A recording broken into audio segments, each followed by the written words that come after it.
So this lesson covers evaluating composition of functions, and there is some notation here that you have not seen before. Okay, so you're seeing it for the first time, and that is this notation. So notice we have a function f outside and a function g inside, and these two mean the same thing. So you see that it's like a circle or an O. That means composition. Okay, so the way you read this is you read it as f of g of x. That's because g is inside, or g is in the second place inside of this parentheses. But you could also have g outside and f outside, so then you read it as g of f of x. So it depends on which one is outside. So I'm just giving you something here. The function that is outside, you can tell right away. And the one that's inside, you see it inside of a parenthesis. So when you evaluate functions, that means you're going to be given a value, and you're going to use that value. So the plan to do evaluate functions is the following. It's the following. So step one, you're going to evaluate the inside function first. So in this case, the function inside, which is g of x, and then that's going to give you a value. And then step number two is you're going to use that answer as the input for the function outside, which is the function f. So that's too many words, but this is very simple. So watch what I'm going to do on the next few examples. For example number one, I am going to use green just so you can tell the difference as to which function I'm looking at.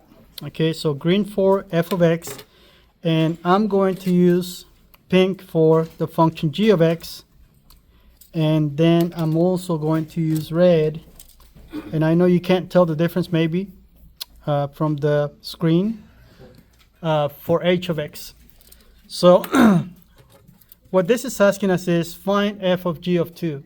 Notice again, f is outside, g is inside. So then let's find g of 2 first. So then g of 2 is this. So wherever I see an x in the function g, replace that x with a 2. So notice that g has a 4 in front of it. So I'm going to copy that 4, but instead of x, 2, right? Okay, and then multiply 4 times 2. When you multiply 4 times 2, that gives you 8. So this is what we get from g of 2. So now that becomes the input for the function f. So then we do f of 8. So notice this 8 goes inside of that parentheses. Okay. So then I look at the function f, and whatever I see an x, replace that x with that 8. So this has an x squared, so that means open parentheses instead of x, 8. Take the square and then add 3 more. And when you take the square of 8, that's 8 times 8, which is equal to 64. And then add 3 more to it. So then 64 plus 3 is 67. And that is the answer to this problem. Coding. All right, for example number 2, now notice f is inside, g is outside. So let's find f of negative 4 first. So f of negative 4. Which means I'm going to look at the function f. Wherever I see an x, replace that x with a negative 4. So negative 4 inside of a parentheses, take the square, and then add 3 to it. But negative 4 squared is the same as negative 4 times negative 4, which is positive 16 plus 3. That is equal to 19. Okay? So this will be my input for the function g. So then I'm going to go to g and do g of 19. Let me just be consistent here when it comes to colors. So g of 19, that means I'm going to substitute for g. The x is going to be substituted with the 19. So then this has a 4 in front of it instead of x. Parentheses, and 19 inside of that parentheses. Multiply 4 times 19. 4 times 19 is equal to 76. And that is the answer to that problem. Okay, so for this one says this means the same as f of h of negative 1. Okay, so again, just look at this one. It has a circle, but these two again mean the same thing. So then what I'm going to do is I'm going to find h of negative 1. So that means the input for the function h is a negative 1. So now I'm looking at this function. So notice that x has a negative 3 in front of it. So this equals negative 3. Then open parentheses, substitute for x instead of x, negative 1. And then subtract 2 more based on what this function h is saying. Okay. So then from here, you're multiplying negative 3 times negative 1, so that 3 just becomes positive 3. And then subtract 2. So 3 minus 2 is 1, which means this will be the input on the function f. So now I'm switching to the function f. And again, this one comes from the output for h of negative 1.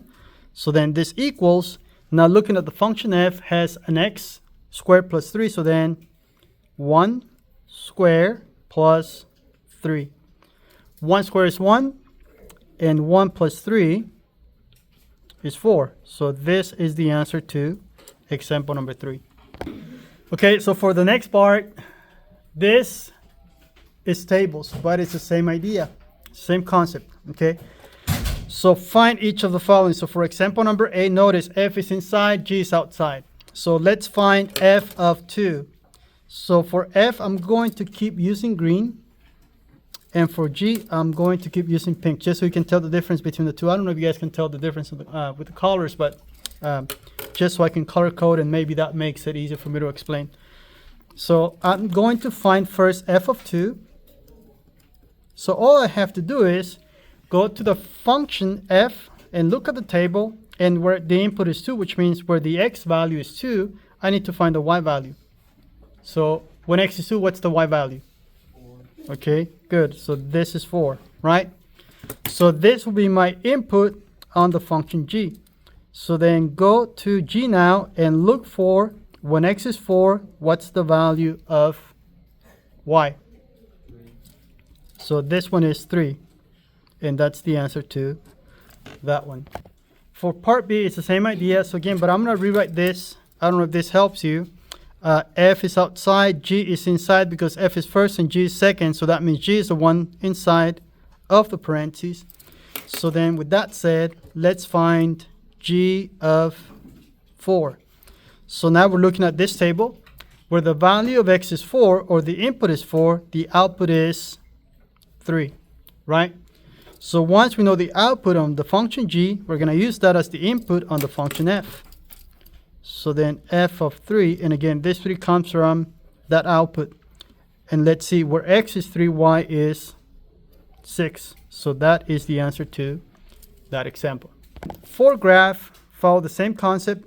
So let's find f of g of 0. So first find g of 0. So this is the function g, and this is the function f.